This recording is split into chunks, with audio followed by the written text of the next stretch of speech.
Uh, Dear devotees, I'm very happy to greet all of you for our next lecture from Prabhupada Sandarbha, topical study of Prabhupada's teaching.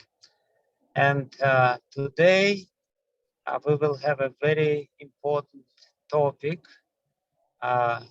about Guru Tattva, relationship between Guru and disciple, the importance of this relationship and the internal meaning of this relationship. And for this topic, we have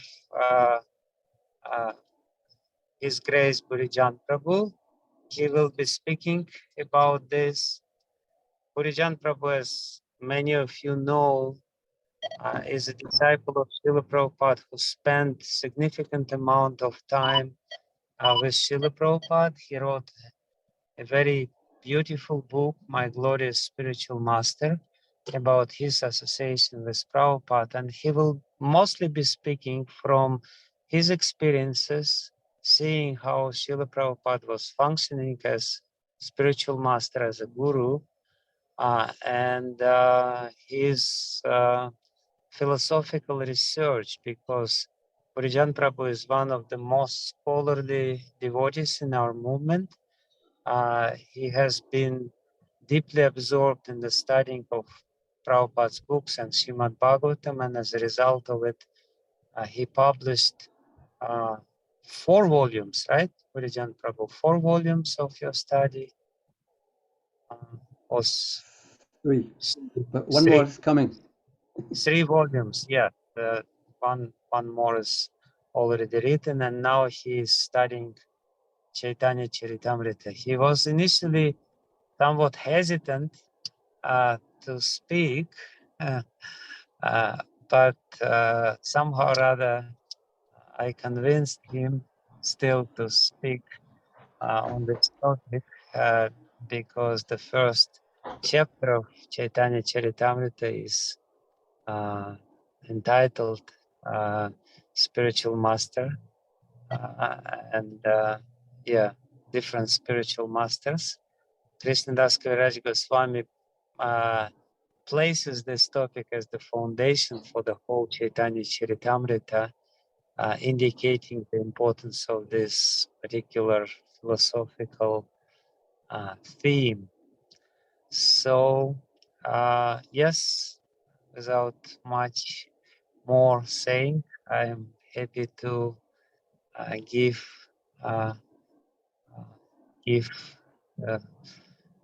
I don't know, microphone or whatever to Bhurijana Prabhu. He can start speaking. He's speaking to us from Australia. So the geography of our Bhaktivedanta University is being widened by his presence and deepened by his presentation. Thank you very much. Hare Krishna. Actually, Maharaj said that he convinced me by that explanation of the first chapter of Chaitanya Charitamrita, but that wasn't what convinced me to speak. It was that my respect and affection for His Holiness Bhaktivedanta Maharaj convinced me to speak, because I so much appreciate how much attention he's putting into the care for the devotees. He knows very well how the devotees, especially the older devotees, need nourishment in their spiritual life, and he is so much dedicated to that. And because of that dedication, I really wanted to express my appreciation by offering this service. Although I didn't really feel very qualified to speak on this topic, but I'm so happy to do it nevertheless. I'll try my best. That I will do. Should I begin? Namo Vishnu Padaya Krishna Prastaya Bhutale Srimati Bhaktivedanta Swamini Tanamane. Namaste Saraswati Devi Gauravani Pacharane Nivasesha Sunyavadi Paskatya Desatarane. Om Ganataminandasya Janajana Salakaya Saksu Samilitan Jaina Tasmai Sri Gurave Namah. Sri Chaitanya Manobhistam Stapitam Jaina Bhutale Sayam Rupa Padamayam Dadati Sapadantikam Vansakalpatrubhascha Kripasinuvaivacha Patitanam Prabhinebhyo Vaishnavebhyo Namo Namaha.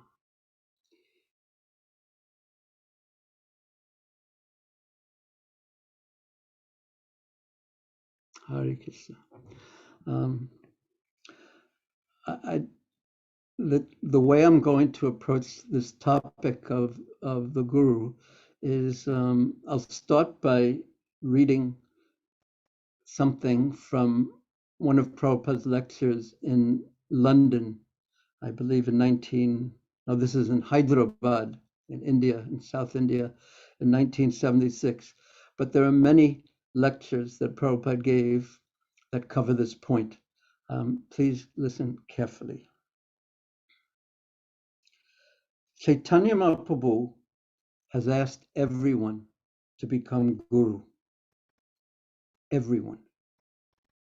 Because there is need of Guru. The world is full of rascals.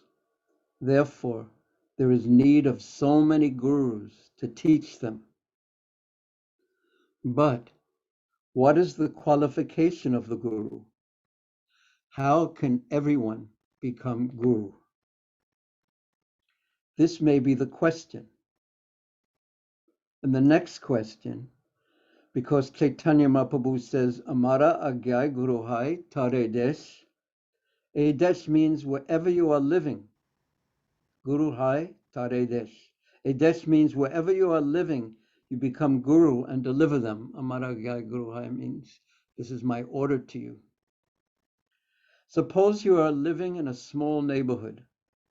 You can become guru and deliver them. Suppose you are living, how is it possible? I have no education, have no knowledge. How can I become guru and deliver them?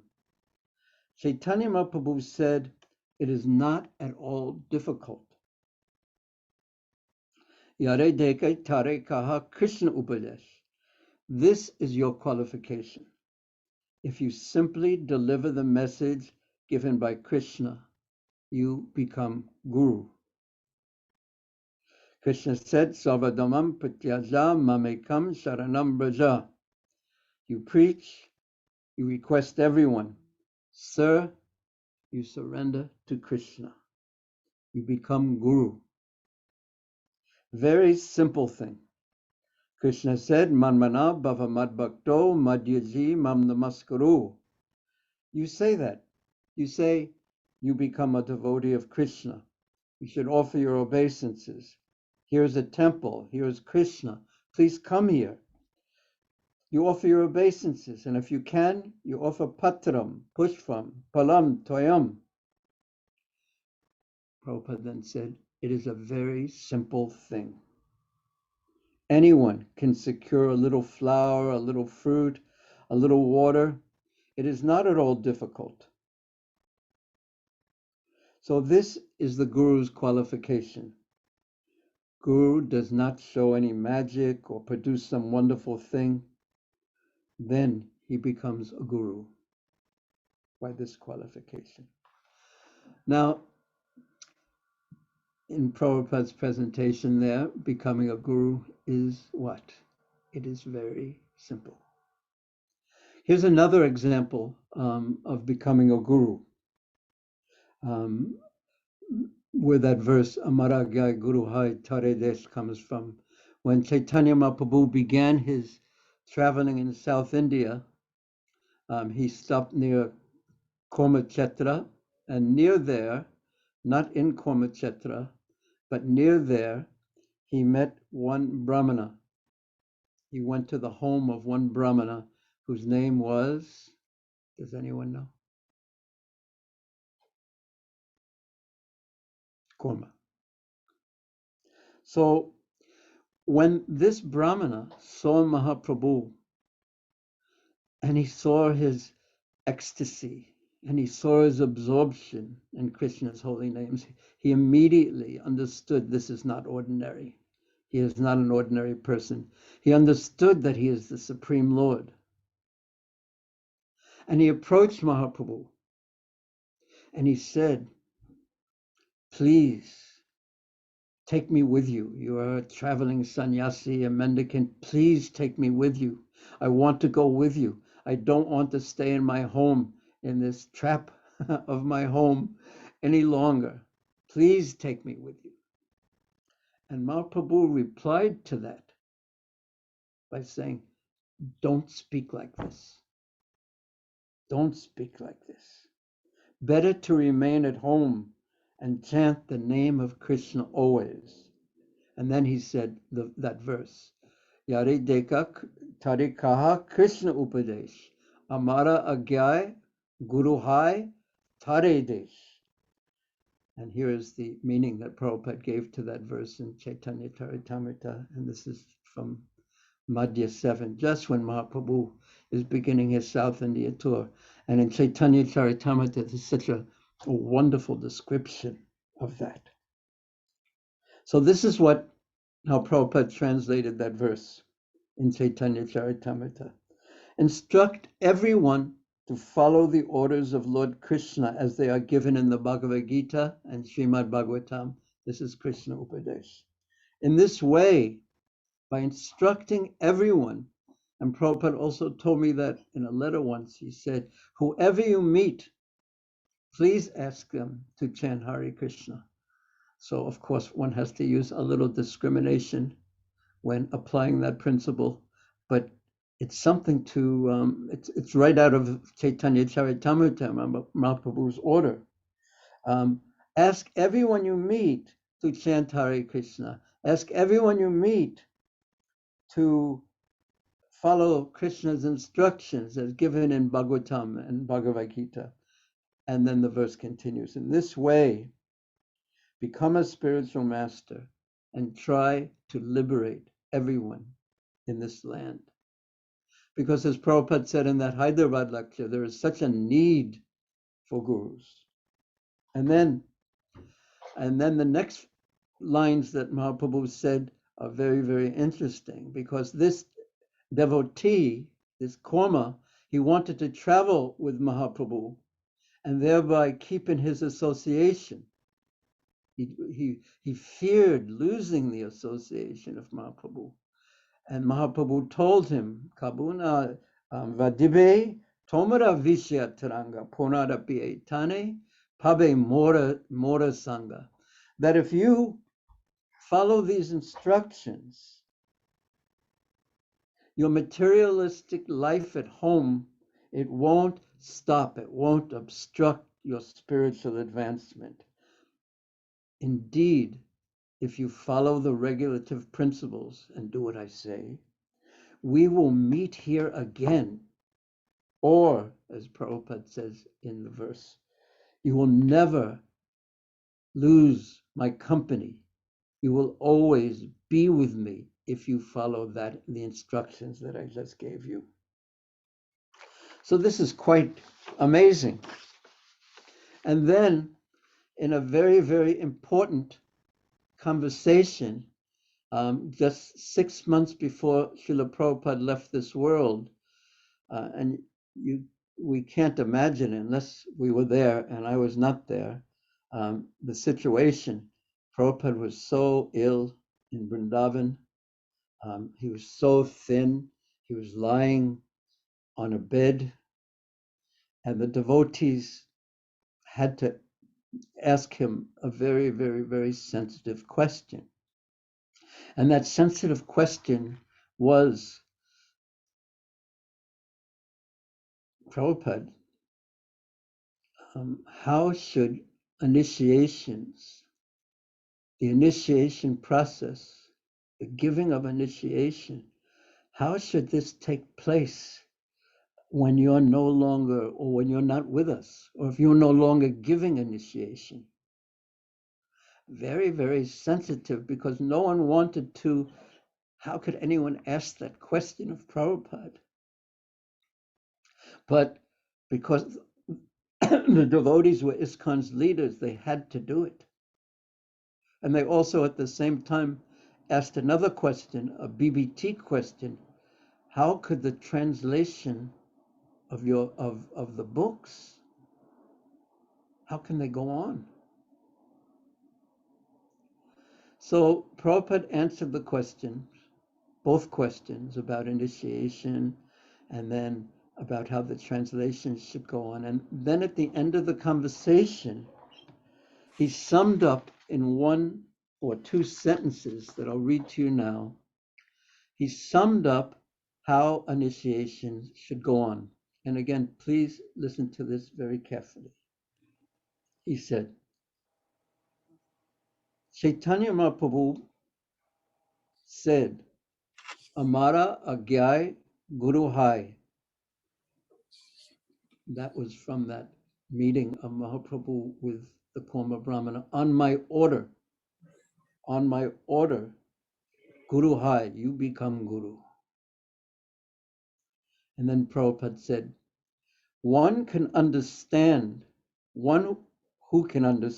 the order of Chaitanya Mahaprabhu, one who can understand the order of Chaitanya Mahaprabhu, on my order, you become Guru. One who can understand the order of Chaitanya Mahaprabhu, he can become Guru. Or, Prabhupada continued, one who understands the Guru's order, the same parampara, he can become Guru. And then Prabhupada ended his summary by saying, and therefore I shall select some of you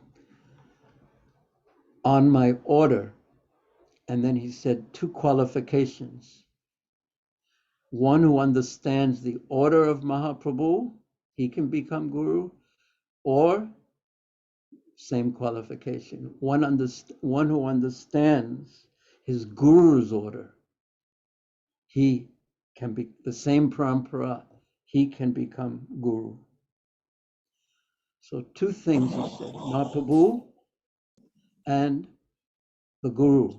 One has to understand their order.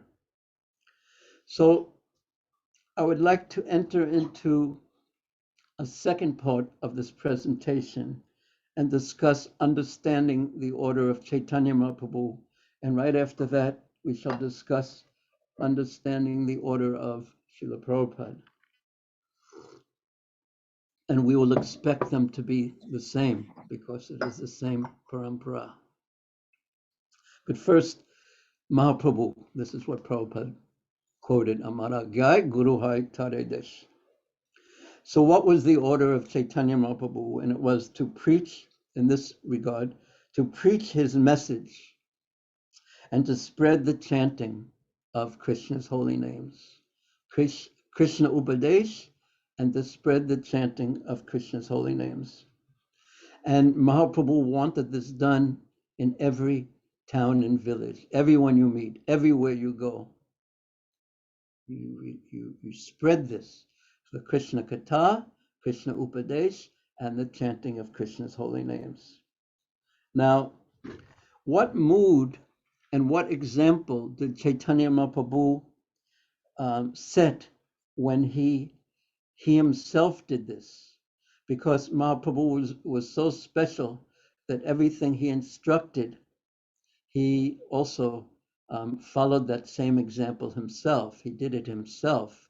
So we watched very closely his example. And what was Mahaprabhu's example?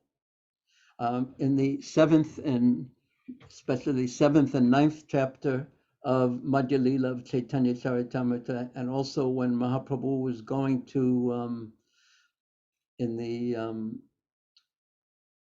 when he was going to Ramakeli to meet Rupa Goswami, and when he was going to Vrindavan, he set this example, and please, of how to preach. First of all, he told everyone to chant Hare Krishna. Even when he was in Vrindavan, he was requesting everyone to chant Hare Krishna. And when he was walking through the forest of Jarikanda, he was even requesting the tigers and the elephants to chant. He sprinkled some water on the elephants, and they began to chant. But this isn't all he did. Mahaprabhu chanted and danced, and he was so internally absorbed in ecstasy. He had his internal mood that he was deeply involved in. Even though he was traveling, even though he was preaching, he was absorbed in something very, very deep internally. And this comes out in the third and the fourth chapter of Adi Lila, of Chaitanya Charitamrita. There's the Anarpitam, Chiram Charat verse, and then there's the verses that describe Radha Krishna Pranaya Vikritya Ladini Sakti Asmat. There's the verses who describe the internal reasons for Mahaprabhu's advent. There's the external reasons, the internal reasons. So the two were being constantly, both were being constantly exhibited by Chaitanya Mahaprabhu. So he would be chanting and dancing, and he would be so internally absorbed that everyone was struck. Everyone he met on the road, he would see people just by seeing him practically, and his internal ecstasy. But not only his internal ecstasy and absorption, but his effulgence. And not only his effulgence, his beauty. And people became stunned when they saw him. And he would embrace them sometimes, and they would be filled with ecstasy. And he would tell them to chant Krishna's names, and they would chant Krishna's names. They too would become absorbed because of association. They would become tadiya. They would become like fire because he was on fire. And they would chant. And they would influence others. Whoever met them, they too would become absorbed in the same internal ecstatic mood and the same chanting of Krishna's names. So he would dance and chant. His effulgence was so powerful, and his beauty was so captivating. And sometimes he would speak philosophy.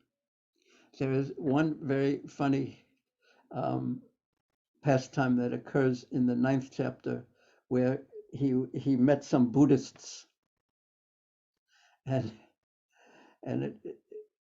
I read it many times before, but recently in studying this, I found this particular pastime so humorous, because he spoke philosophy with them.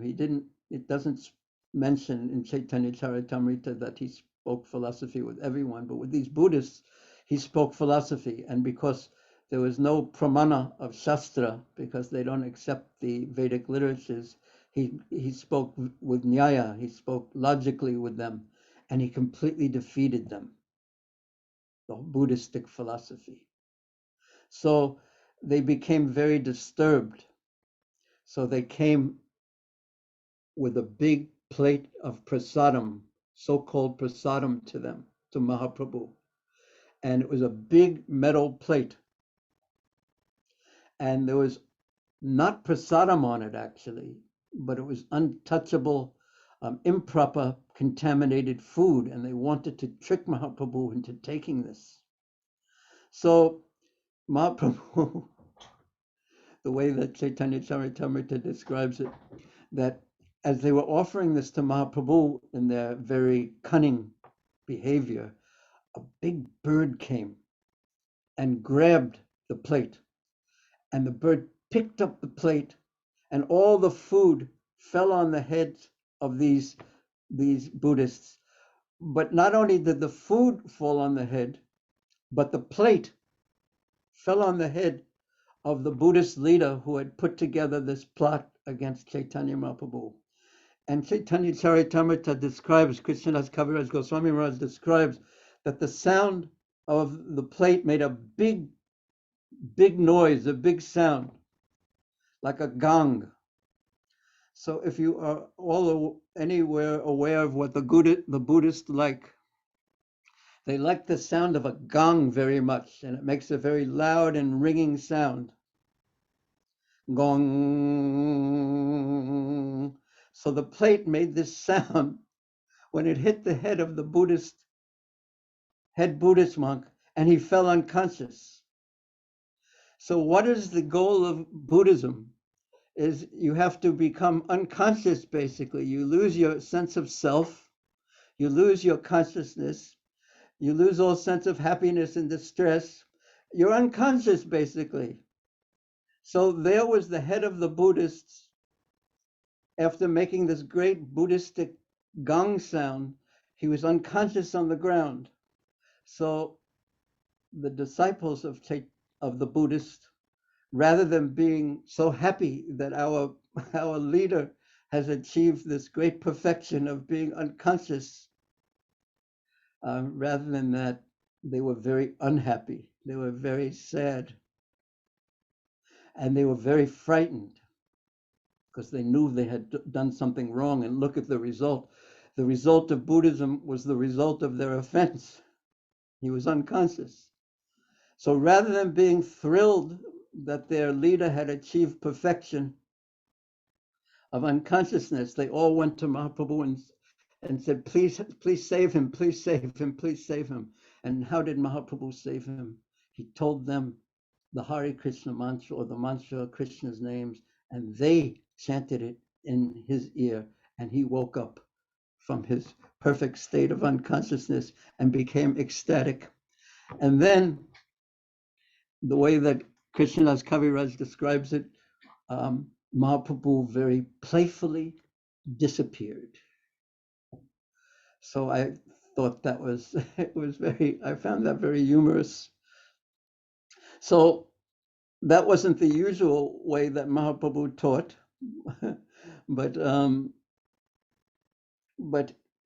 it was his sweetness that usually convinced people, and his internal absorption and his beauty. So if we understand this absorption of Mahaprabhu, and it overflowing into his ecstasy and his potency in telling people to chant Krishna's names, if we understand both the external, the repeating Krishna's orders, Krishna Upadesh, and the internal, the depth of realization, then we can understand more fully Prabhupada's instructions on who should serve as guru. There's the Krishna Upadesh, there's tell everyone to follow it, and then there's something very, very deep inside when one understands this. Now, that was a little glimpse, and when one reads Chaitanya Charitamrita, it's full of sweetness, the sweetness of Sri Chaitanya Mahaprabhu's Odarja mood, his merciful mood. And I just, of course, spoke just a little bit about Mahaprabhu's mood that we should understand, and understand his order too. Now, I would like to also now speak a little bit about Prabhupada, because Prabhupada said, one who understands Mahaprabhu, Amaragyai Guru Hai Taredesh, or understands his guru, then he can become guru, he can serve as guru. So I'd like to move to understanding something about Prabhupada now, because Srila Prabhupada did something that was, you could say, very difficult, or you could say amazing, or you could say impossible. If you tell the story of Prabhupada's life to someone, how he came on the Jaladuta and he was 70 years old and with nothing and knew no one. And then 10 years later, in fact, I saw him in Fiji in 1976. He was talking to some um, devotees in their home in Fiji. And he said, and the way he did it, he just sort of leaned back. He put his hand on his head and he said, in the beginning, in the early days, we had nothing. And there was no anxiety. And now we have so much, and still there is no anxiety. And then he just smiled in this captivating way that was completely free from anxiety and so deep. Um, but yet Prabhupada had to struggle. He had to struggle. Um, I don't want to list all his struggles, but if one reads Prabhupada's life, one understands his struggles. And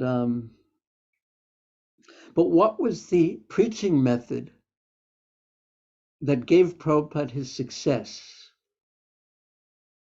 in Krishna Upadeshan and spreading Hare Krishna chanting all over the world? And as you all know, how long did he spend in the former USSR? And look what happened from that one visit. It's so famous. It's so incredible. It's so amazing. It's so impossible. So what was the secret of Prabhupada's success? I would like to mention a few points. The first point was that he really saw himself as a servant of his Guru Maharaj. He was the founder Acharya of ISKCON, he was this, he was that. But his internal mood primarily was as servant of his Guru Maharaj. And through his Guru Maharaj's order, he was serving Sri Chaitanya Mahaprabhu through the Guru Parampara. And that's what he said in that order, if you understand. Guru, Chaitanya Mahaprabhu, or Guru, same Parampara. So Prabhupada, following his Guru Maharaj, very bravely following his Guru Maharaj. That was the first point. He only really considered himself a servant of his Guru Maharaj. I guess yesterday someone sent me a video, a short video of Srila Prabhupada in the Los Angeles temple, and his feet were getting bathed with honey, with yogurt, with water, sitting on a big Vyasasana, and Prabhupada was accepting that. But it was all in the mood of service to his Guru Maharaj. So that is when he sat on the Vyasasana like a king, challenging anyone to disagree with him practically. I once saw him in a Bhagavatam class in 1975 in Melbourne. He sat on the Vyasasana and he started speaking in some context about a small point from the 5th canto of the Bhagavatam, of how there are giant eagles that fly from planet to planet, and they hatch their eggs in the friction of the atmosphere when the egg is entering into a planet's atmosphere. And of course, the whole room was very silent after he said that. So at the end of his class, he asked the devotees, as he always did, does anyone have any questions?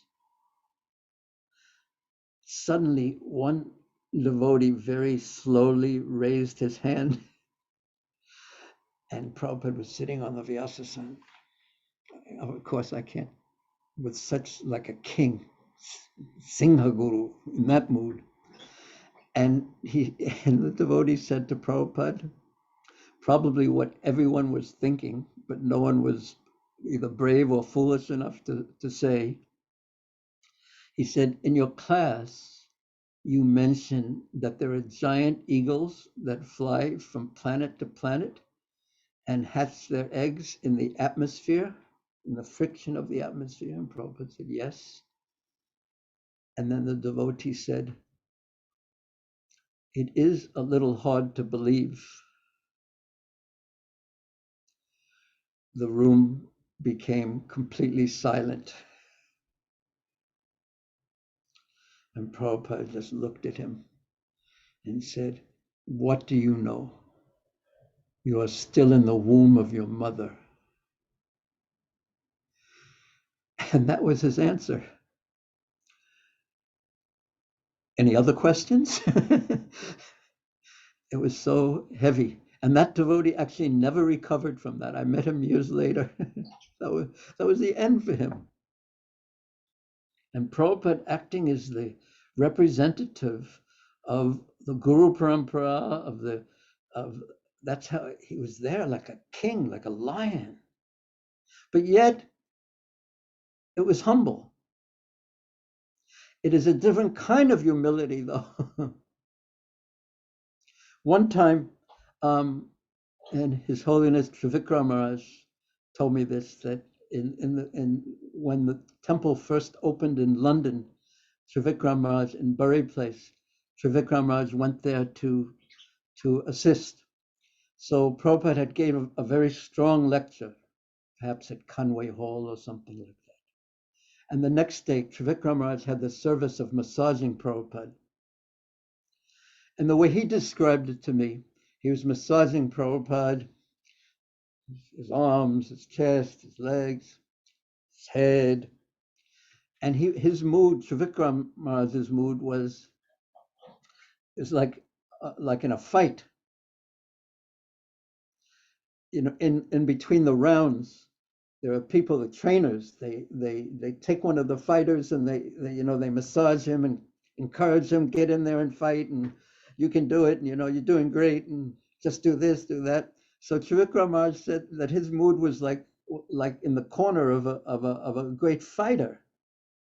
And he was saying, Prabhupada, you gave the great lecture, you really hit this one, and you strongly smashed this one, and you made this point, and you're a great fighter, Prabhupada. And he was going on and on and on like this. This is Trivikram Maharaj told me this. And then Prabhupada looked at him after some time and said, stop. I'm just a servant.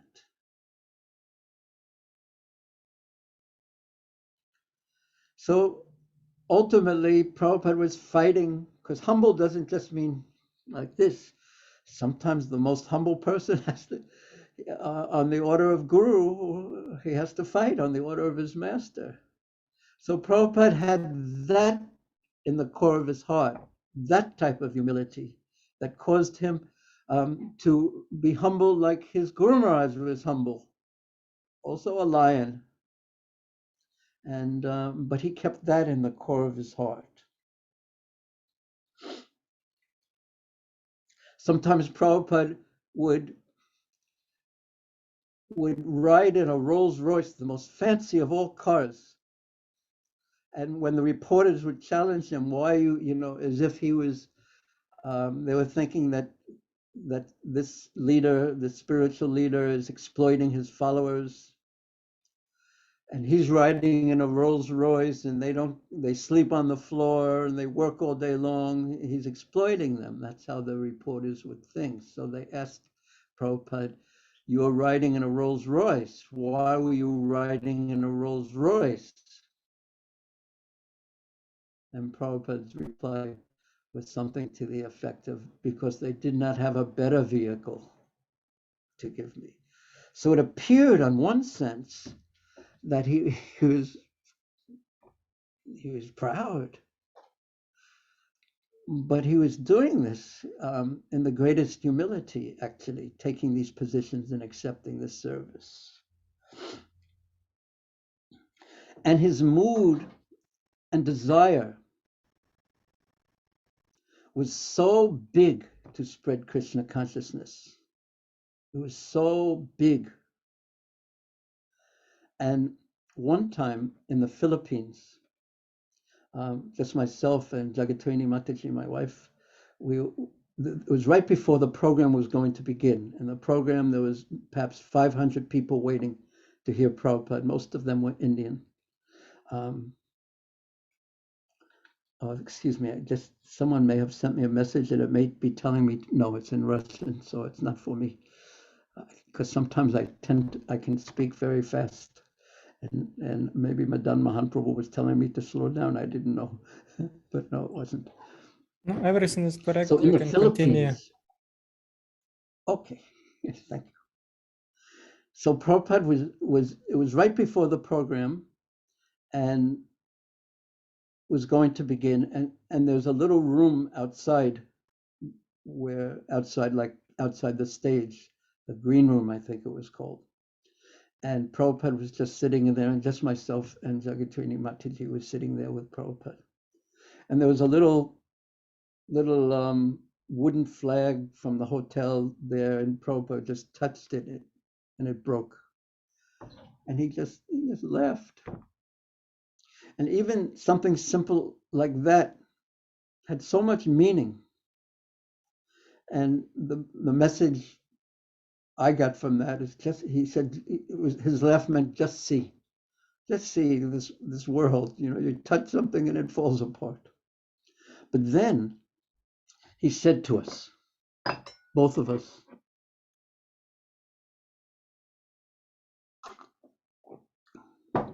and this is in the context of explaining what Prabhupada's vision was. He said, "It is my desire that everyone in the universe become Krishna conscious." He didn't say in the Philippines, he didn't say in this world, he said in the universe. It is my desire that everyone in the universe become Krishna conscious. And then he looked at us and said, "Please help me fulfill this desire." So that was his vision. So when I repeat this to devotees, this story, this little pastime, I always say after it, with a vision like that, do you think you can find some service to do? It is so big. It is so expansive. There's so much room for everyone to serve this vision, which is the vision of Chaitanya Mahaprabhu, but it was Prabhupada's vision too. So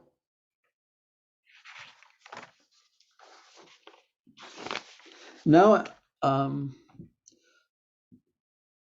just a hint of Prabhupada's internal mood, because we spoke about Mahaprabhu's preaching. And when we talk about Prabhupada's preaching and his expansive mood, we also should talk about what his internal mood was. And there was one time, and I only have hints of that. One time I actually told him, because I had heard this funny story that one early devotee, Vishnujan,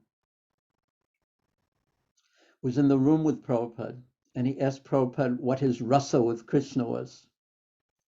And then the way I heard the story was that Prabhupada began to glow brighter and brighter until Vishnujan crawled out of the room. So I was just sitting with Prabhupada in Melbourne, and I asked him about that story. I told him that story. And I asked him, is it true? And Prabhupada just laughed. And he just laughed and said, just see, what kind of foolish stories, what kind of foolish things that people are saying.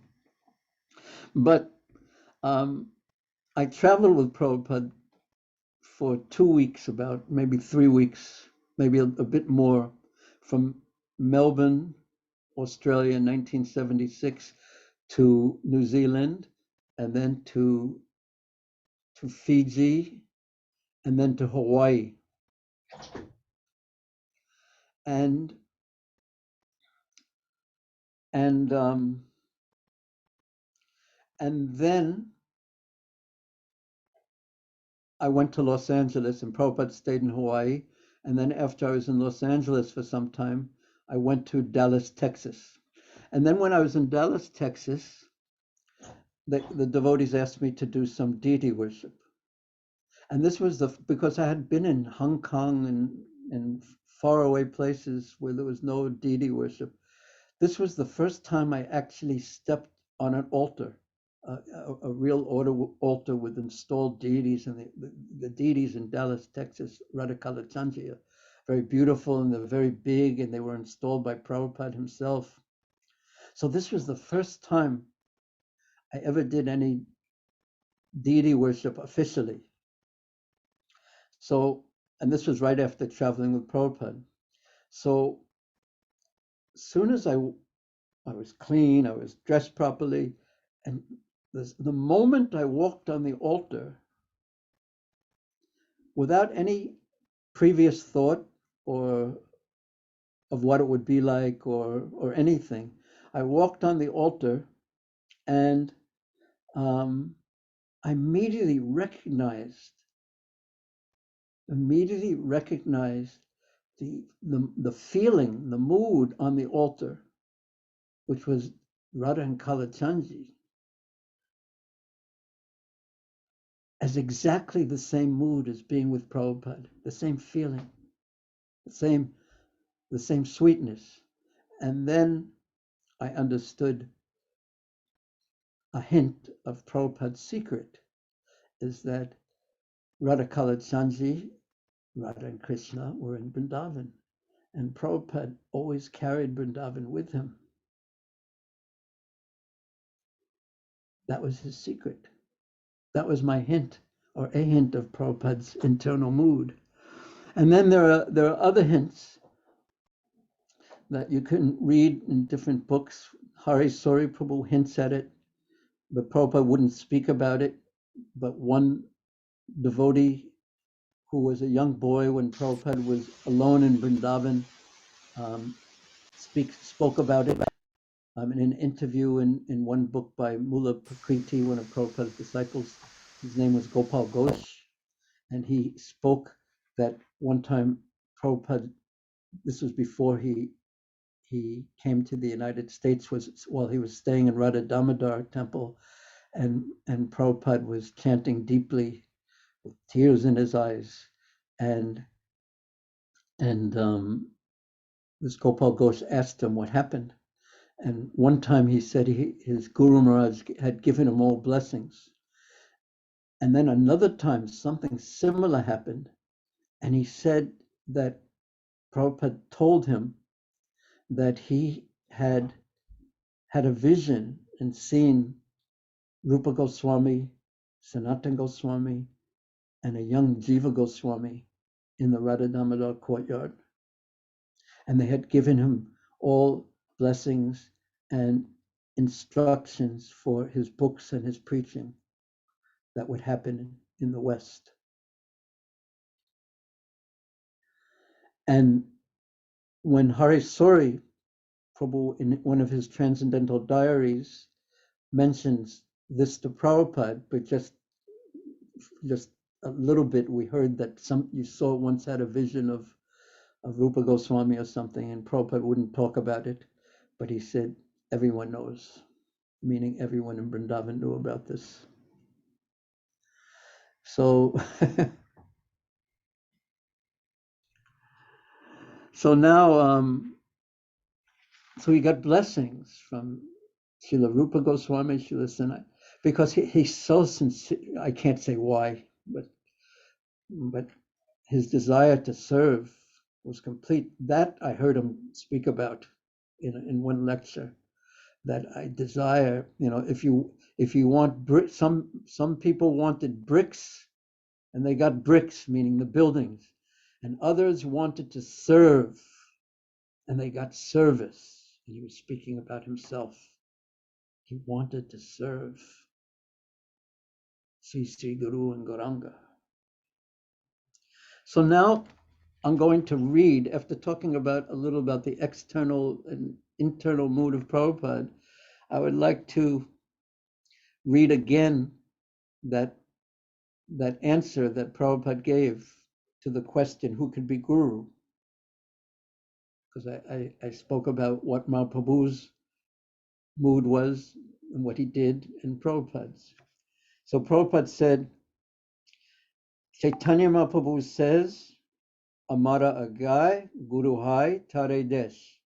One who can understand the order of Chaitanya Mahaprabhu, he can become guru. Or one who understands his guru's order, the same parampara, he can become guru. So what do you think? Is it easy or not so easy?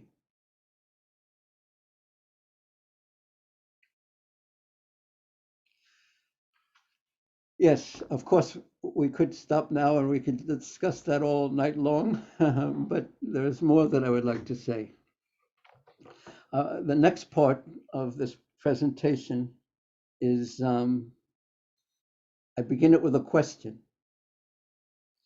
Can I or should I preach or even act as guru, even though I don't have even a reflection, a semblance of the great potency that, or in eternal absorption that Chaitanya Mahaprabhu had or Prabhupada had?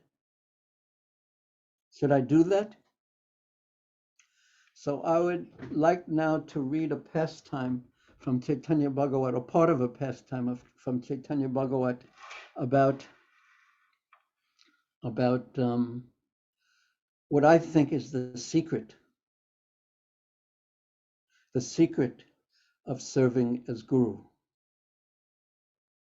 And it will become clear why I think this is the secret. So we all know the pastime. You're all older and senior and learned devotees, so you all know the pastime, but I would like to speak about it in brief and read a little bit in detail about it. So Mahaprabhu told Nityananda Prabhu and Haridas to go and preach and tell people to Bolo Krishna, Bhajai Krishna, Koro Krishna Sika, to the same instruction, basically, to chant Krishna's names, to follow Krishna's instructions, and to worship Krishna. So Nitai and Haridas Thakur went out, and they went preaching and knocking on doors, and they got different responses. We could spend another few hours just talking about this pastime in detail because it is so sweet and so wonderful and has such a happy ending too. But and they got different responses. Some people were happy to hear them. Some people said yes. Some people chased them away. And then they met Jagai and Madai, who were of Brahminical birth, but they were acting in the lowest, most terrible, sinful, horrible, cruel way. And then Nityananda Prabhu said, or he thought, that if I can bring these two to Chaitanya Mahaprabhu, I will increase his glory. And then, if I can serve Mahaprabhu by bringing these, I will be a true servant of Chaitanya Mahaprabhu because he's Patita Pavana Hetu. So first of all, Sri Guru and Gauranga. All glories to Sri Guru and Gauranga. Who is Sri Guru? That is Nityananda Prabhu. And Gauranga is Sri Chaitanya Mahaprabhu, the Supreme Lord. So here Nityananda Prabhu is acting as Guru.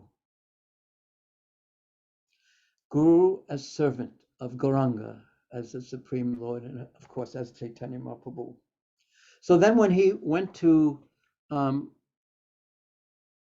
give the instructions that Mahaprabhu had ordered him to give to Jagai and Madhai, they became angry and they were drunk and they chased him and Haridas for a long time. And there's very, very funny exchanges between Nityananda and Haridas. And then when Mahaprabhu was told what had happened, that night, he became very angry and said, I will kill them. I'll cut them to pieces. But Nityananda Prabhu, being the guru, said, if we can deliver these two, then you will be known as Patita Pavana, the deliverer of the fallen. And you delivered me, he said, and I am so fallen. So if we can deliver these two, if you can deliver these two, it will your glory will be even greater. And Mahaprabhu, his reply was that, I know that if you, just by your putting your mind on the deliverance of these two, that they are already delivered. And all the devotees who were present, they all were so thrilled. Jai, jai. They were ecstatic to hear this.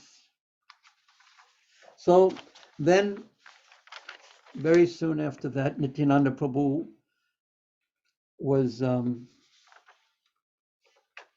wandering, and the kirtan was beginning in one of the homes of the Vaishnavas, and he met Jagai and Madha. You all know the story.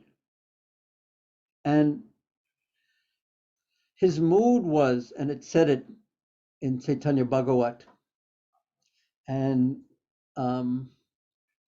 but I failed to read it.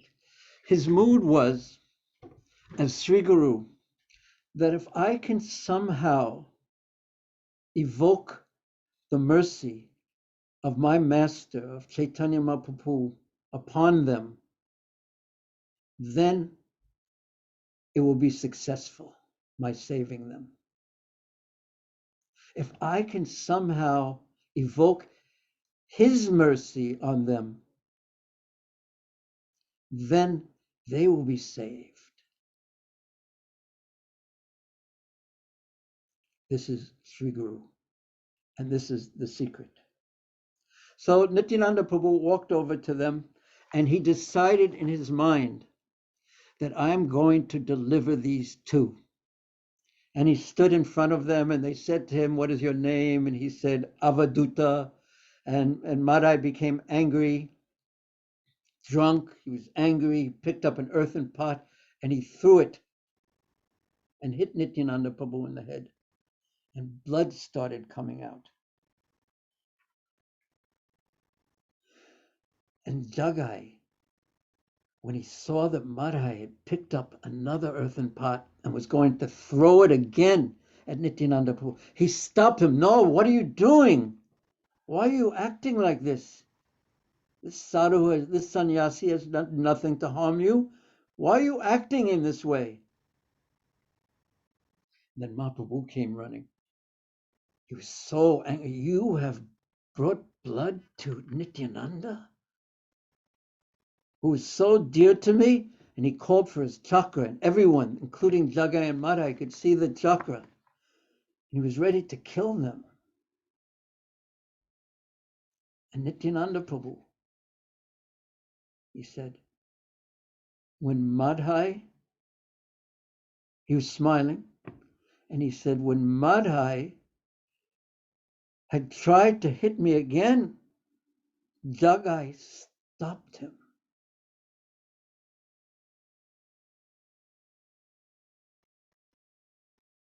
And Chaitanya Mahaprabhu, his heart melted. You have saved my Nityananda?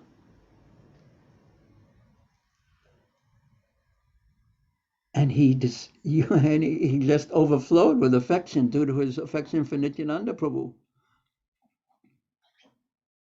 And he embraced him, and he gave his full mercy to him, and he put his feet on the chest of Jagai, and Jagai went into complete ecstasy.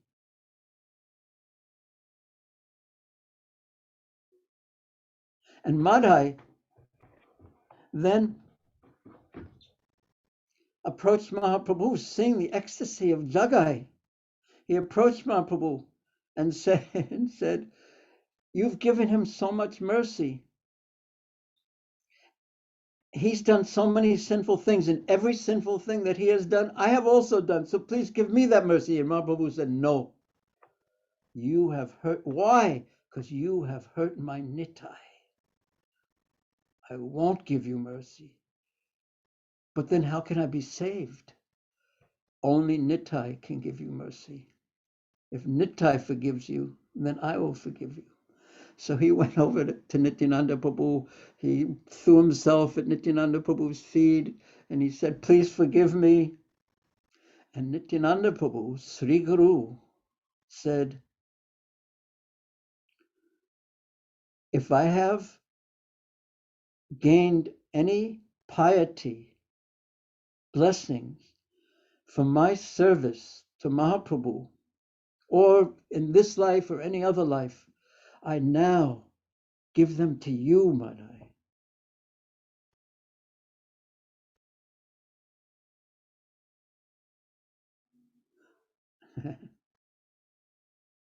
And then Chaitanya Mahaprabhu completely forgave him, and with such a happy ending. So this is Sri Guru. Nityananda made a plan, even though he had to shed a little blood. He told Mahaprabhu, Jagai, save me. And then he prayed for Madai himself. So this is the plan of Nityananda Prabhu to what? To evoke the mercy of Gauranga Mahaprabhu, of Chaitanya Mahaprabhu, of the parampara in the metaphor that we are using. So, of course, there is so much more to the pastime, but I've already spoken more than I'm supposed to already. But here's the idea that if you, as Guru, know what Mahaprabhu wants and what will gain Mahaprabhu's mercy, and if you know in parampara who is carrying that mercy and who knows how to please his Guru Maharaj, or Prabhupada said, or your spiritual master, knows what will evoke Prabhupada's mercy, which is the mercy of his Guru Maharaj, which is the mercy of Sri Chaitanya Mahaprabhu. If you know that, if you know the heart, if you know the desires of Rupa Goswami coming down, Sri Chaitanya Manobishtam, Sapitam Jaina, if you know that, all you have to do is engage someone in such a way that the mercy of the Guru Parampara and the mercy of Chaitanya Mahaprabhu will flow down to them. Then you are doing your job as Nityananda Prabhu, as Sri Guru did his job, his service. And maybe that disciple will think, oh, my Guru is so merciful. It's all coming from him. But the Guru is thinking, I don't have any mercy. I'm just a servant. I know what will please my Guru Maharaj, and here, you please him, and you'll get so much mercy. So I consider that the secret that that makes up for my incredible lack of qualification and lack of internal absorption and unlimited other things. So that's a mediating secret. That's important to know after we discuss the great qualifications, external and internal, of both Srila Prabhupada and Sri Chaitanya Mahaprabhu.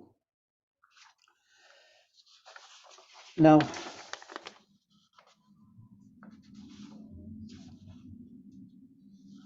I have some thoughts I'd like to share with you on advancing in Krishna consciousness, but I'm a little afraid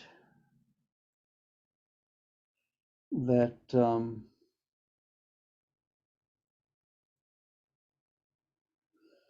will take another half hour to discuss these other points. Madan Mohan Prabhu. Bhurijana Prabhu, please go ahead. Svadu, svadu, pade, pade. Okay. So how to advance? Because we want to advance. Why do we want to advance? Because it's not at all pleasant being unadvanced, at least I can say from my own experience. So the first principle is one really has to know Prabhupada. And that's very easy in the sense of we should read and study his books very seriously, because they are essentially his commentaries on the main Gaudiya Vaishnava Shastras, the most important Gaudiya Vaishnava Shastras.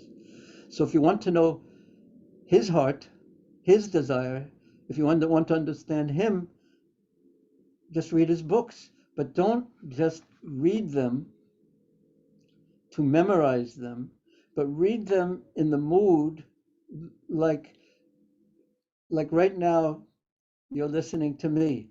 But just imagine if Srila Prabhupada was here, or if he would walk into your temple room of your room of your house, you'd sit him down, you'd say Jai Prabhupada, you'd bow down, you'd give him a garland. But what would you really want him to do?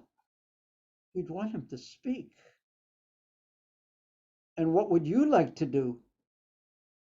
You'd like to listen and hear the words that he was saying very, very carefully, understanding that they are very, very sacred. So one hint in reading Prabhupada's books is to read in that mood or hear them in that mood, that this is Prabhupada speaking to me. And yes. And one interesting thing happened to me. I once went to an Ayurvedic doctor in South India, and he was a bit special. And he didn't learn in the traditional, in the usual Ayurvedic way. He went to an Ayurvedic college, studied in an Ayurvedic college, but wasn't satisfied.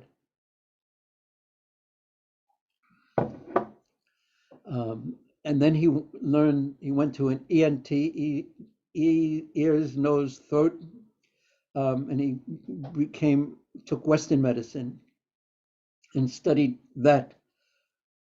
And still he wasn't satisfied. Then, and this sounds like out of a storybook, and then he found some very old sadhu who was an expert in Ayurveda, living in a forest. So he explained that he had to go 3 or 4 kilometers. It's right out of a book, some storybook. He had to walk through the forest for 3 or 4 kilometers every day, and he would teach him. He learned from him. And he would sit and he would hear. And I said, what did he teach you? Did he teach you the deep secrets of Ayurveda? And he said, no, he taught me actual Ayurveda. And I said to him, what kind of things did he teach you? And he said, mostly he taught how to live. What type of a life is going to keep your health, and that you, of course, would instruct others. And at one point, after learning from him for several years, maybe 4 years, this Shastri, he said, I decided I should spend another year or 2 learning from him, and then I would begin my practice. And then he said that one day, he said, okay, now you go and practice. But I want to spend no, go and practice, because by practicing and by teaching, one learns. So in any case, that wasn't the main point that I wanted to make it, but it's such a fascinating story. And I'm not going to tell you who he is, by the way. He's a relatively young man, quite interesting though. But he said that his guru gave him an instruction upon how to hear his instructions. And it reminded me of just what Prabhupada said, and this is the traditional way of hearing Shastra. And it can be easily applied to Prabhupada's books.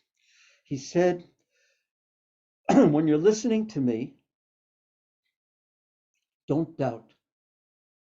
Just for the time you're listening to me, just listen. Try to understand what I'm saying from the point of view that I'm speaking it from, not from your own point of view, from your own mind's point of view, from your own intelligence point of view. For this time, while you're hearing me, just listen and hear it from my point of view. And then later on, when you're alone, you can think about things. And then you can see what you understand, what you don't understand, and then you can ask me questions.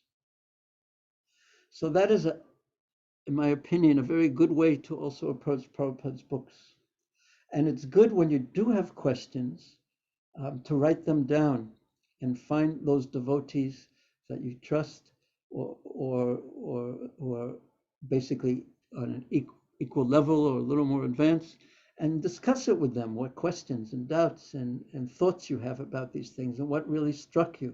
So in the discussion and after thinking about things, then the understanding becomes deeper and more realized. So I wanted to make that point on as almost like a hint in studying how to study Prabhupada's books.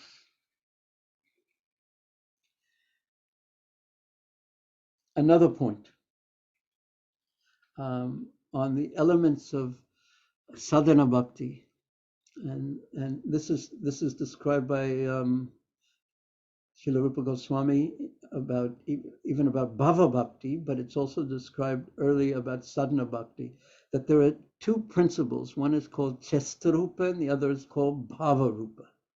Chestarupa means the activities that you're going to do. Especially this is relevant in bhava bhakti, but it's extremely relevant in sadhana bhakti too. That the activities, and after we've been a devotee, after we've been, we learn how to dress like a devotee, we learn how to put on tilak like a devotee, we learn how to sing all the songs, we learn how to play the musical instruments, we learn this, we learn that, how to serve prasadam, how to eat prasadam, we learn how to preach, we learn whatever services we do. That's chestarupa, the activities of sadhana bhakti, of devotional service. But then there's also bhava rupa.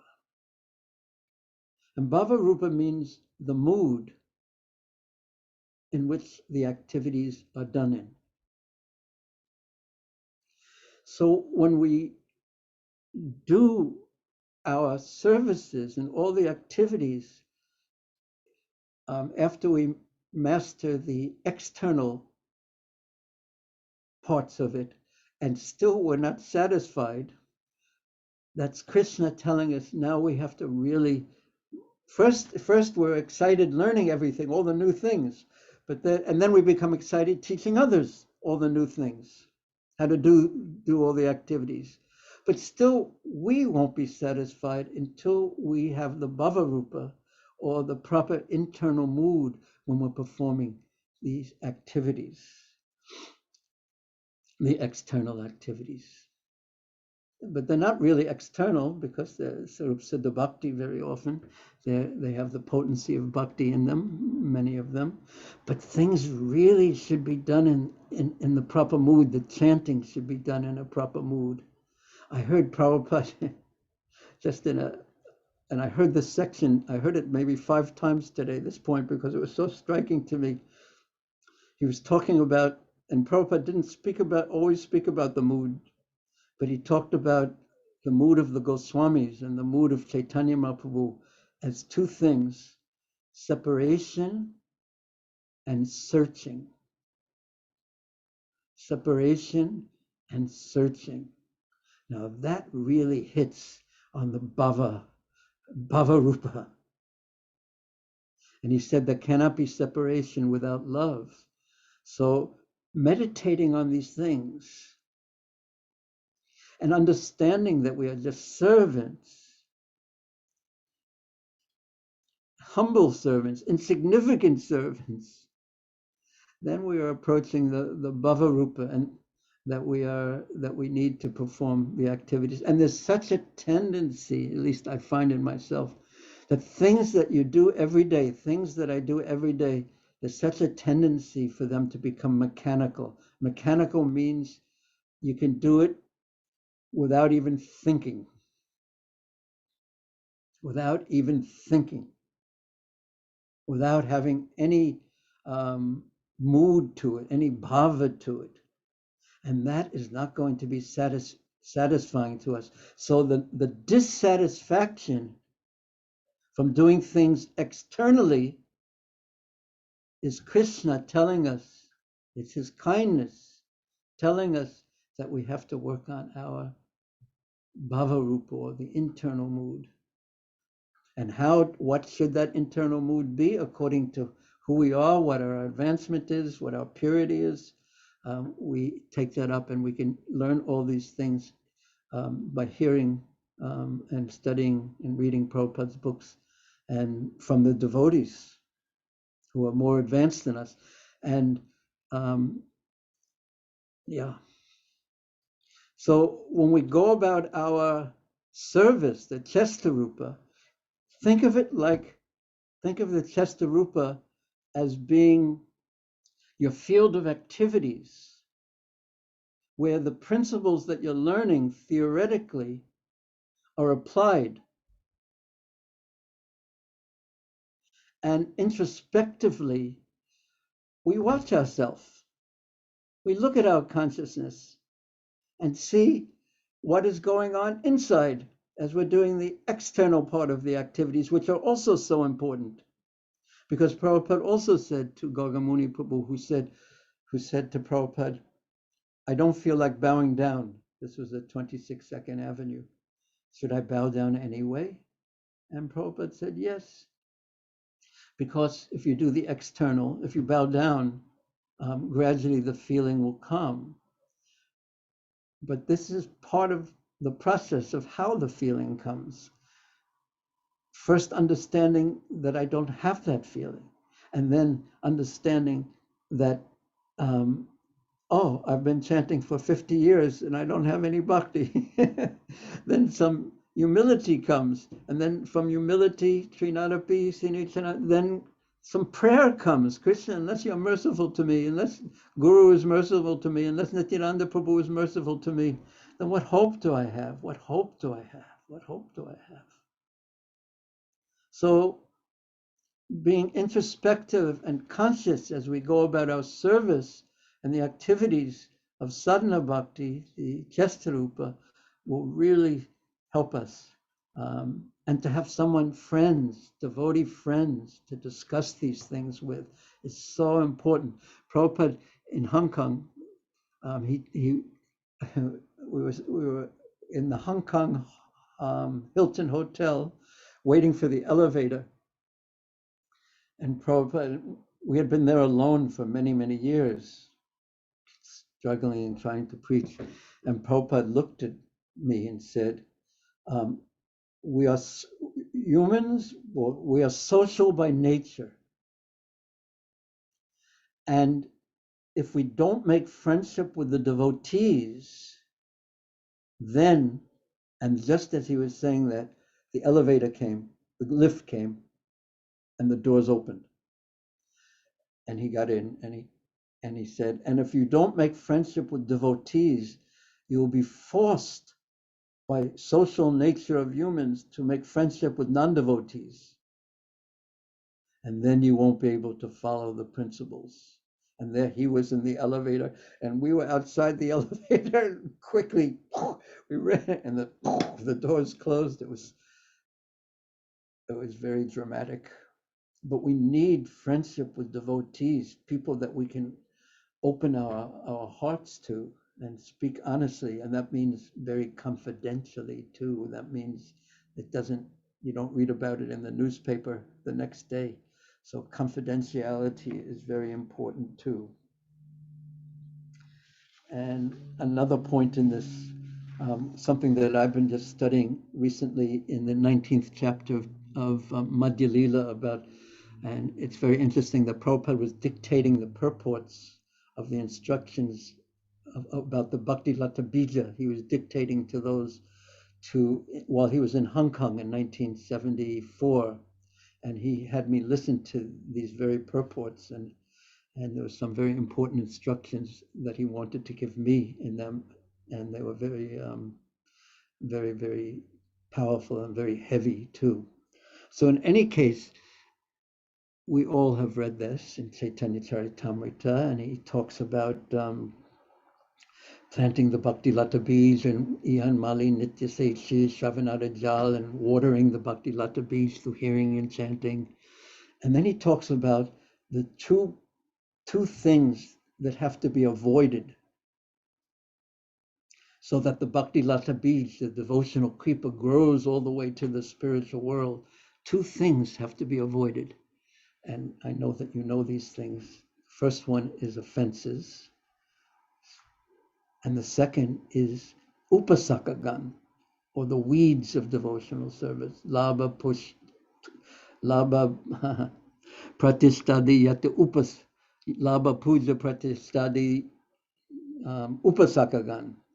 These, the material desires springing up along with devotional service. And and this really struck me because we usually emphasize or, don't commit aparads. But these weeds are very subtle, especially when you say you're an older devotee, you have some disciples and people give you gifts all the time and people throw money at you and people bow down to you. And there's such a tendency for a conditioned soul to get some pleasure out of that. There's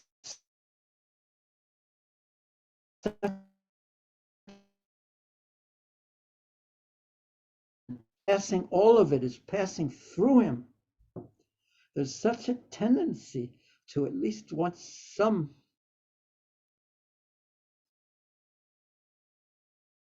I just got notified my internet connection is unstable. Are we okay? Madame Mohammed? Now we Prabhu, can. momentarily we lost you for about 30 seconds. Maybe you could repeat the sentence that you have just spoken again, because I lost it and I couldn't hear it. What was the last thing I said? Well, you said that we start experiencing some pleasure from what people do to us by throwing money at us and bowing down. Selfish pleasure, self-absorption. And then you see that if some person, you want them to become your disciple and they want to become someone else's disciple, and you feel bad about that, and all these material desires and insecurities can come to the heart, and people give donations, as I said, and at least something should fall into my hand from those donations, and on and on and on and on and on. And Prabhupada, well, not actually Prabhupada, but Mahaprabhu tells Rupa Goswami that the Bhakti Lata Bija must be protected. And if we have these other desires, Krishna may fulfill them and not give us what we really want, and the creeper won't actually grow. The growth of the creeper is curtailed. So Kaviraj Goswami says, if one does not discriminate, watch carefully between the bhakti creeper and the other creepers, these creepers of material desires, of nisidachar, kutinati, labha, puja pratistadi, upasakagan, these other weeds. If we don't introspectively discriminate between one and the other, and this isn't only true for gurus, but everyone should become guru, but for senior devotees, and it's all there. What do we want? So if we don't introspectively watch for these things, the water of our devotional service of hearing and chanting will cause these weeds to grow. So therefore, Kaviraj Goswami or Mahaprabhu says, as soon as an intelligent devotee sees an unwanted creeper, upasakagan, growing beside the original creeper, the bhakti lata, he must cut it down instantly, he says. Then the real creeper, the bhakti lata, grows nicely, returns home back to Godhead, and seeks shelter under the lotus feet of Krishna.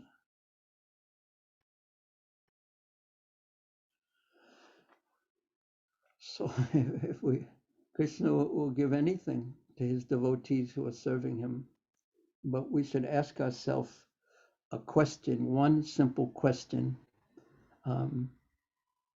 again and again and again and again. And that question is, why did I come to Krishna consciousness? Why did I join? What did I want? And what do I want? What do I really want? What do I really want? These are the questions we ask ourselves very privately and not in public. And we answer them just between us and ourselves and Krishna.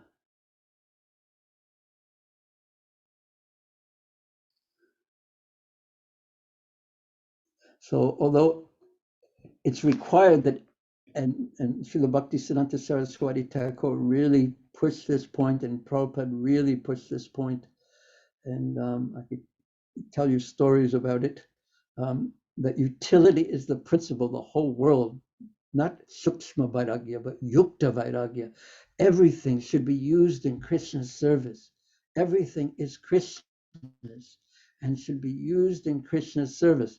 Prabhupada once said that there was a famous quote, Indian saint, and I've seen this picture actually one time many years ago, of someone is offering him money and the saint is pushing it away. And I've seen this picture of the saint doing this, pushing it away. And Prabhupada said, and you can take a picture of me, someone is offering me money, and I will say, give more, give more, give more. So utility is the principle, but we should be very careful with this principle and know that purity is the force. Preaching is the essence, books are the basis, utility is the principle, and purity is the force. So we should be very, very careful. And then we'll see our sincerity. And when we see when we look for our sincerity, at least I can say for myself, what I notice more is the insincerity than the sincerity. And that, and then one has to learn how to deal with that by it's a test. Do we want to instantly remove the upasaka gun, or do we want to just play with them a little while? So what do I really want? And we have to learn to take shelter very, very deeply. And of course, this is one of the wonderful things about giving classes and preaching, is that everyone else can have their mind distracted, but I have to listen to my own words very carefully.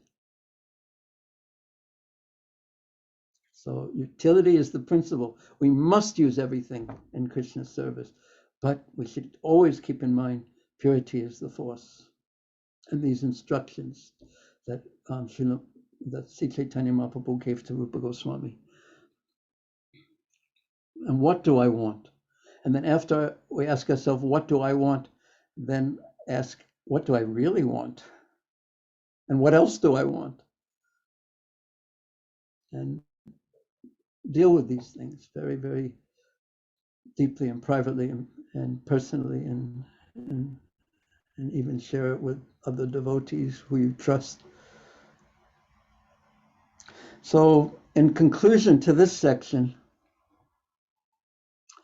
remain only and always a servant of the Guru Parampara. Summed up everything that I wanted to say about this part in a very simple way. Remain only and always a servant of the Guru Parampara.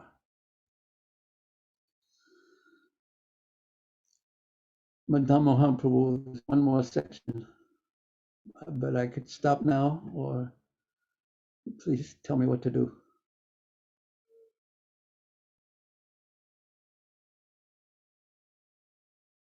It's a very short section. It's only a few lines. And the section number 6, is it? We're almost done. Yes. It would be a pity not to cover that, Bhurijana Prabhu, and not to take full advantage of precious association. Okay, there are a few points in this. They're just interesting points that leaders, gurus, they can keep in mind, that everything is not always black and white. But here's one point that I find a danger in being leader, guru, and preacher even, or being alive in one sense. The material mind, the nature of the material mind, if we understand the teachings of Kapila Muni in the third canto of the Bhagavatam and the later part of the third canto, he describes the creation of the material world. And everything in the creation is based on false ego. False ego is the essence of material existence. And what is false ego? It's the bubble that we carry around which is our consciousness, or at least in which I'm imagining that I am the center. That is false ego. And there is a tendency when one gains a position, even though one may be very pure, there's a tendency to become self-absorbed.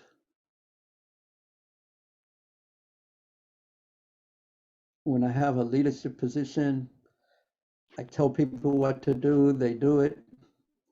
And I take myself very, very seriously and absorbed in me and my thoughts. And I find this is a very dangerous position, self-absorption. And I think we should fear this. And the difference between false ego and real ego is the soul's real identity is Krishna Nityadas. So when the difference is that Krishna is in the center, and this we see, of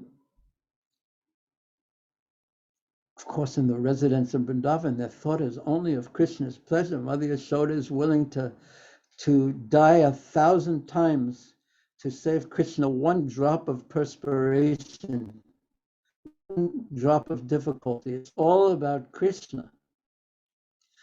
Everything in spiritual life, on the real devotional platform, everything is about Krishna. He is the center. And in material life, everything is about me. Even if I bring my material consciousness into spiritual life, but it's always going to be about me and becoming absorbed in that. And I find that I have to be very careful about this.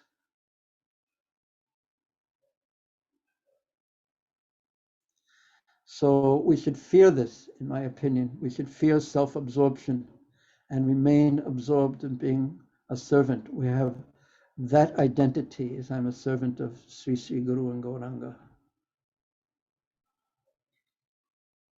Chittate Koriya Aikya. Same point. And this, of course, is all points within the discussion of how to be a guru.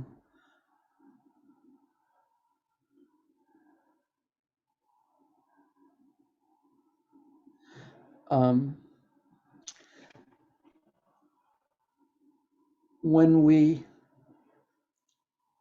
want to tell you a little story that one devotee, Mataji, has a daughter who's a professional viola player. A viola is like a big violin, and she plays in the orchestras. So when I was visiting, and I asked her if she could play something. So she began playing some, the composer whose name was Haydn.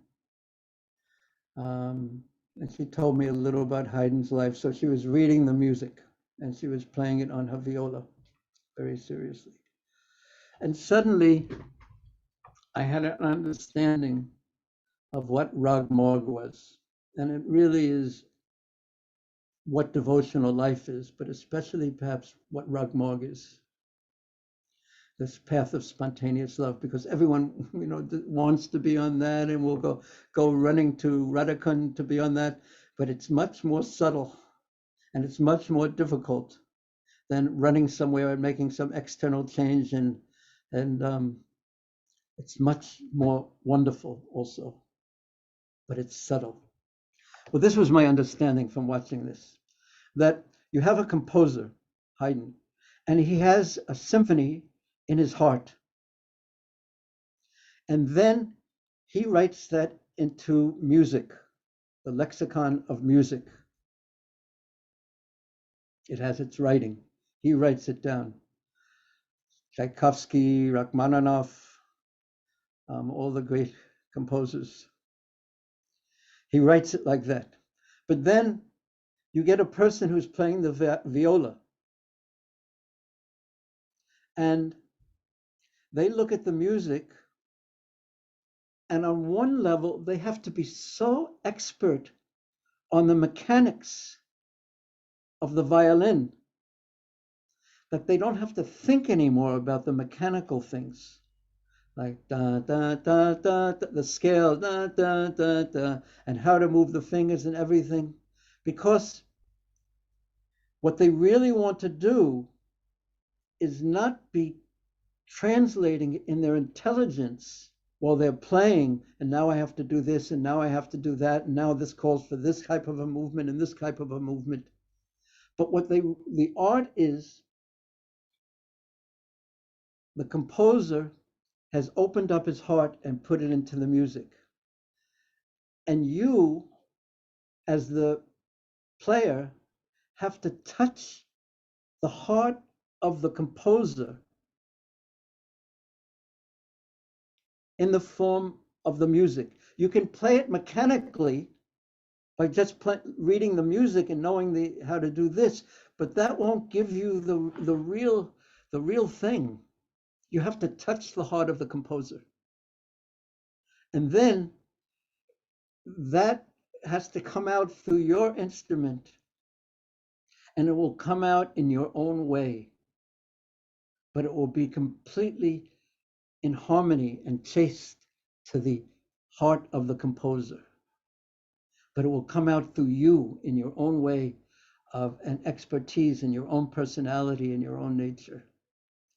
Now, I don't know if I've made my little analogy clear, but we have to be very expert in the basics, in the philosophy, in the following of the principles, and this and that, so it's automatic, it's completely natural. And then we have to touch the heart. We have to chittate Koriya Aikya. We have to be one in heart with ultimately the residents of Vrindavan, one resident of Vrindavan. The same mood, the same spirit. But if you try to do it without the expertise, you end up with a big mess, a big problem, and it will be a fake and a bluff. So no one wants to take the time to learn da da da da da da da da da da, because it's so boring and it's so mechanical, but it's required. And it has to become so natural that your playing doesn't go through your intelligence at all, but you become heart to heart with the composer through the music, and then you play in your own way. And I saw that Srila Prabhupada did that.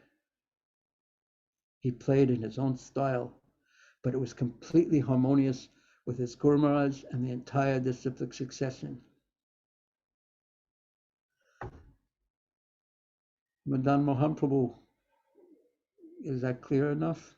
Yes, well, I hope it was clear for me, and I tried to render it my own way by touching your heart as much as I could. So it flows.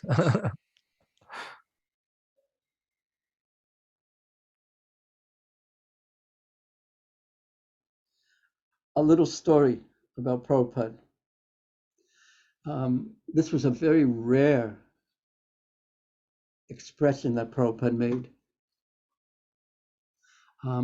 I never heard him,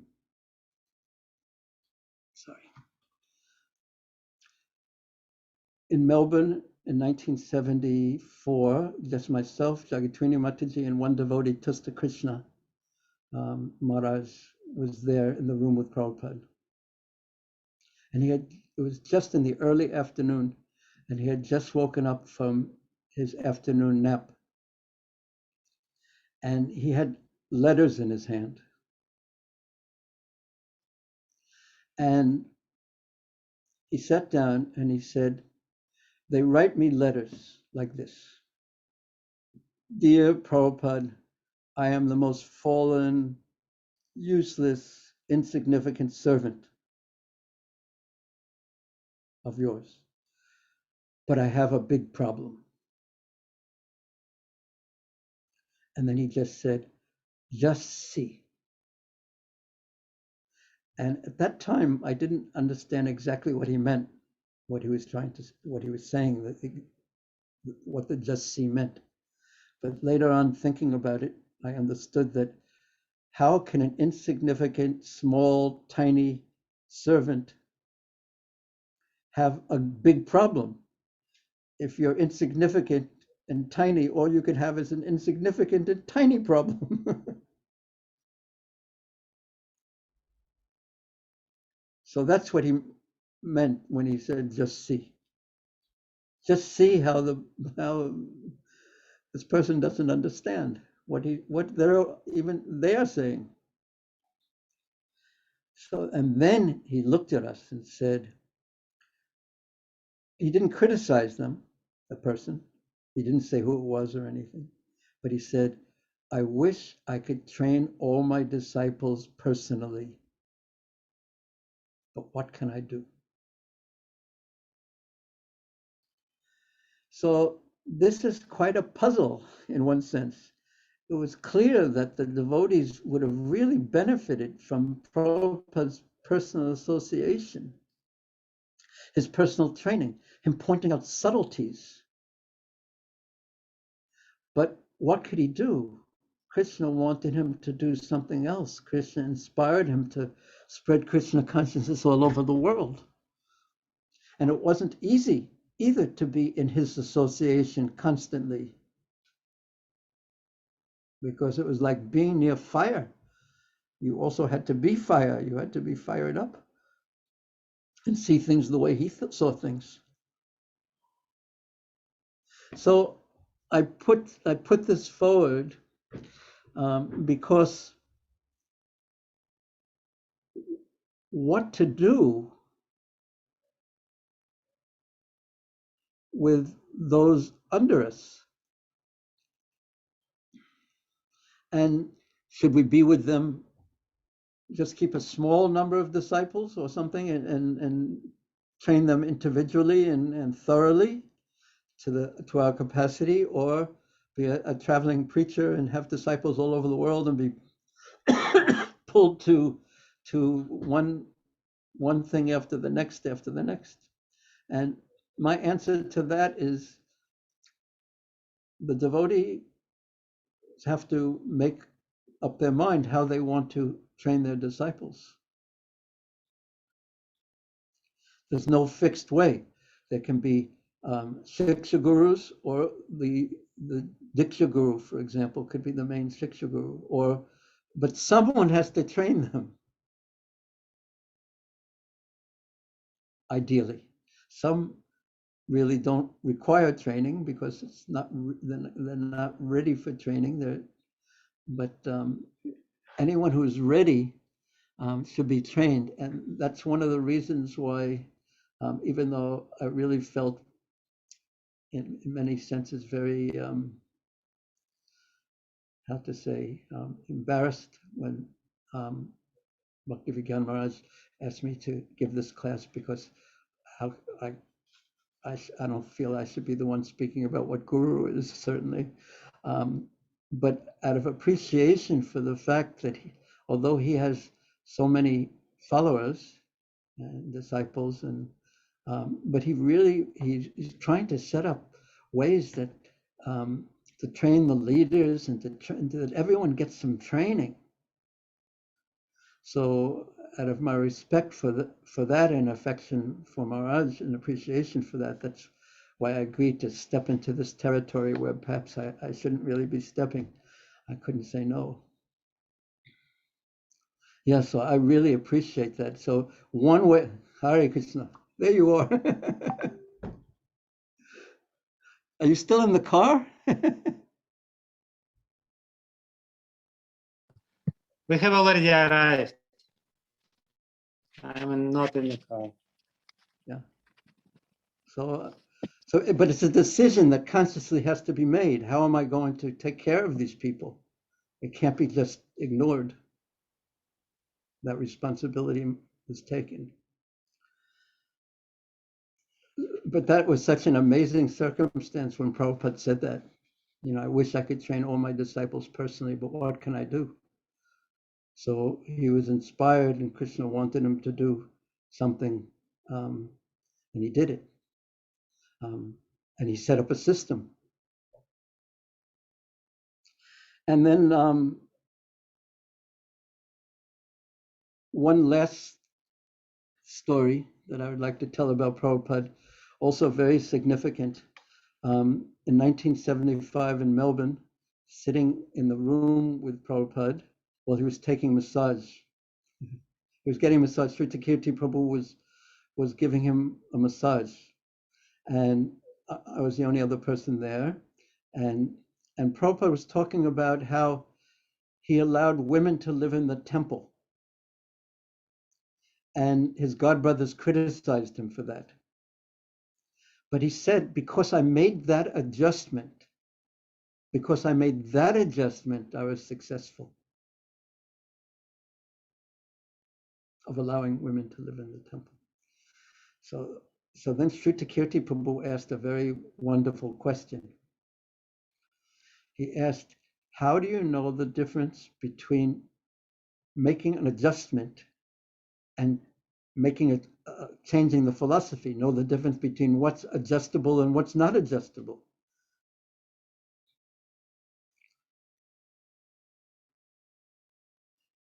And Prabhupada thought for a while. And he answered by saying, that takes a little intelligence. And my conclusion was that that we have to be careful making adjustments, but we have to make adjustments. But we have to be careful when we make adjustments. But we have to make adjustments because time moves and changes the circumstances. But we have to make adjustments, but yet we have to do it very, very carefully. And group intelligence is better with major adjustments than personal intelligence. That's the conclusion I reached. So these are some of the points that are neither black and white, but they take some some careful consideration.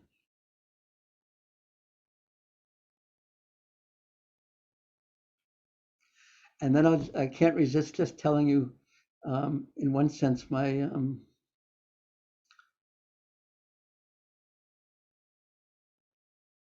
two little stories about Prabhupada that just show his sweetness and expertise. I had given, when Prabhupada visited Hong Kong, I gave him a ring that said Jai ISKCON on it, a gold ring.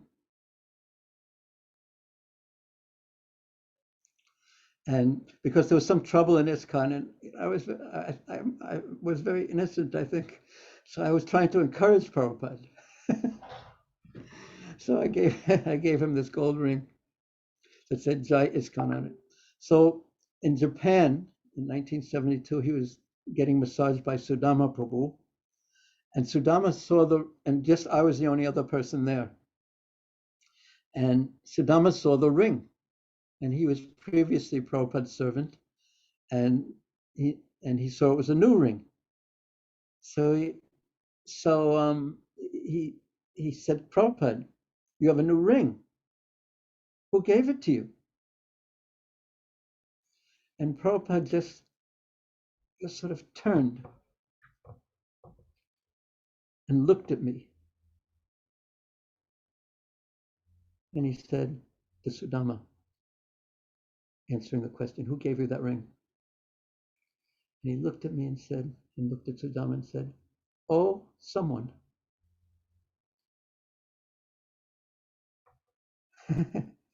He just made it so personal and intimate and sweet, and just a secret between the two of us.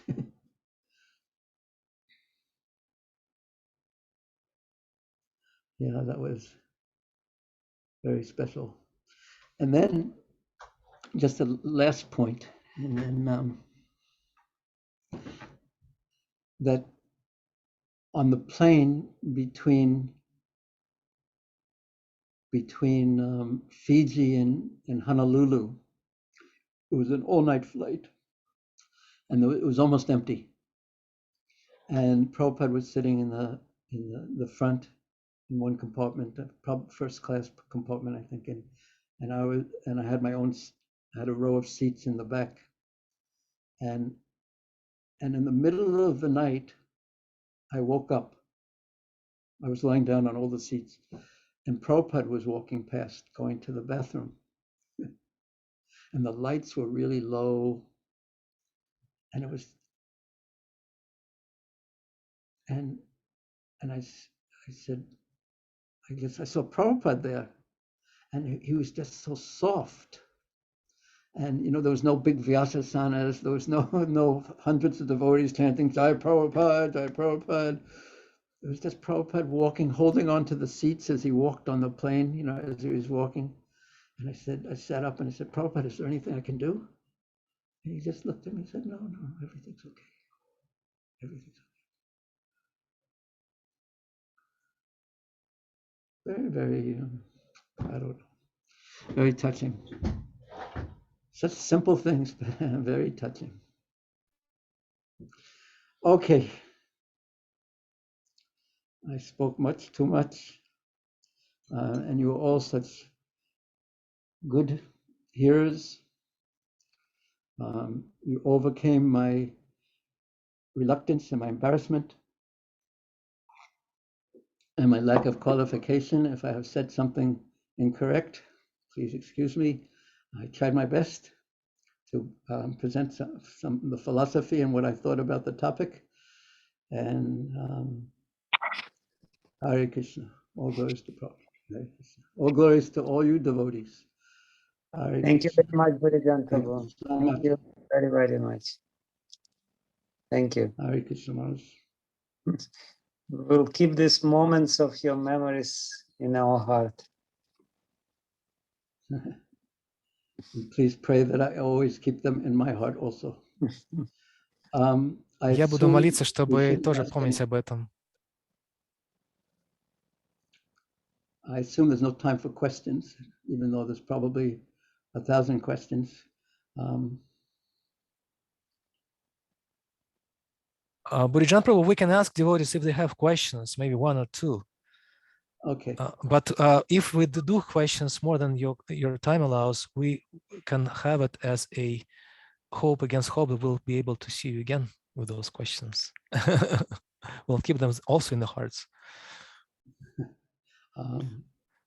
Дорогие преданные, если у кого-то вопросы, можете сейчас задать Бхуриджану Прабху, но время наше коротко, мы уже исчерпали лимит времени. Если вы... Напишите, пожалуйста, в чате. Не поднимайте руки, напишите в чате, мы посмотрим, какие вопросы мы сможем задать. Я попрошу Раджарена Прабху переводить вопросы, если можно, потому что я буду переводить синхронно, и мне сложнее переключаться снова туда и сюда.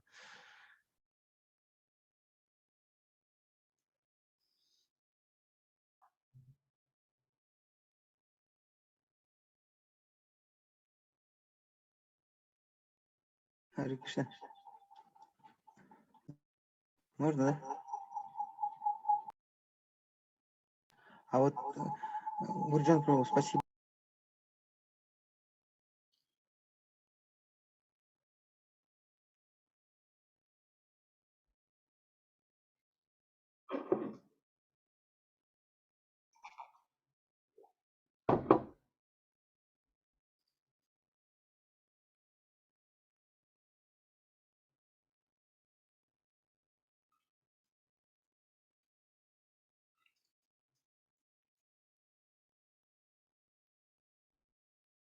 Двиджи Говинда Прабху, если у вас вопросы, вы можете задать по-английски, очень коротко. Задайте вопросы по-английски. Сейчас. Но все, пожалуйста, дорогие преданные, пишите вопросы в чате. Thank you very much for the opportunity to ask questions. Bhurijana Prabhu, thank you very much for a wonderful story. I want to ask you, what did Srila Prabhupada meant when he said it takes little intelligence? The keyword was a little, it doesn't require much intelligence, or what? Or it really takes intelligence? Excuse me, please, if you could answer, we would be very grateful. What he thought of as a little intelligence was probably a lot of intelligence. So therefore, my suggestion was that we don't assume that we're intelligent enough.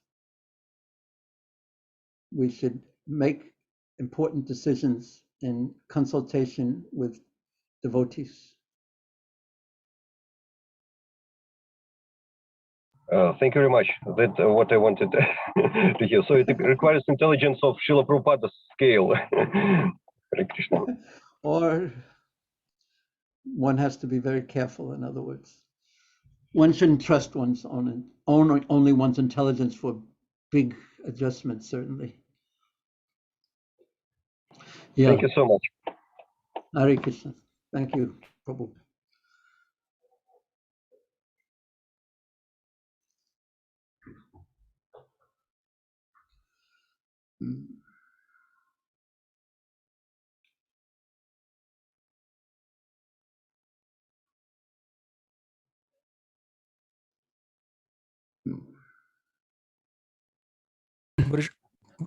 Bhurijana Prabhu, looks like we don't have any other questions except Dayal Nitai Prabhu asked what you felt in Hong Kong when, I guess his question was about when you heard that statement by Srila Prabhupada.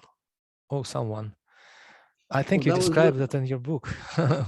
Yeah, it was a very difficult time because my Krishna consciousness wasn't very high, and to be in Prabhupada's presence was like being in the presence, facing the sun. There's no shadow. There was nowhere to hide. I felt mostly during that visit, the whole visit, I felt, it was two things. In the beginning of the visit, I felt terrible, mostly terrible. And then by Prabhupada's association, I felt strong.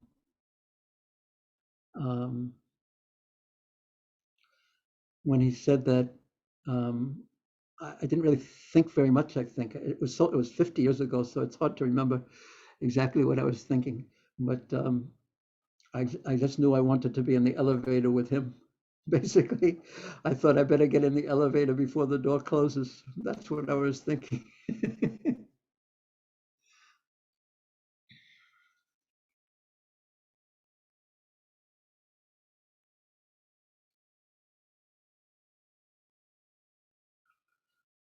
Thank you so much, Bhurijana Prabhu. Looks like devotees have felt they are feeling completely satisfied, and they received much more than they expected. And we want to express our deepest and profound gratitude to you for letting Srila Prabhupada shine through you in his own unique way. And I can only strongly encourage everyone to read the book, My Glorious Master. As I told you once, when I sat down to read that book at night, thinking I would read something light, and I ended up finishing the book next morning. I couldn't put it down. And then I wrote I wrote to you a letter thanking you for that book. And then I would strongly encourage everyone to read that book. I think it's translated into Russian as well. And we want to thank you so much again for sharing your invaluable association with Srila Prabhupada, your experiences and your instructions as well. And we look forward to being able to hear more from you. Thank you all very much. And I so much appreciate the spirit of the devotees from Russia. Большое спасибо. Seriousness in Krishna consciousness and good open-heartedness. And thank you all so much for taking Prabhupada's mission so seriously and the mission of Mahaprabhu. And yeah, we are in awe of you all. Hare Krishna. It's like our time, or my time, it's finished. You know, I'm 75, and now we're passing it on to all of you. So please take it. It's time to go. In a very real sense, you know, whatever little services else we can do, we'll try our best, but we have to pass it on to you. And the fact that you are all taking it so seriously, and it's not everywhere in the world where it is being taken so seriously. There's no one to pass it to, practically speaking. But the fact that you devotees are taking it seriously is so encouraging. And we pray that Srila Prabhupada will give you more and more blessings and strength as you continue in realization. Thank you. Hare Krishna. But Thank you, Bhurijana Prabhu. Thank you very much. I can't be the one who leaves. Too difficult on the Zoom set. Someone has to exit me. I can't do it.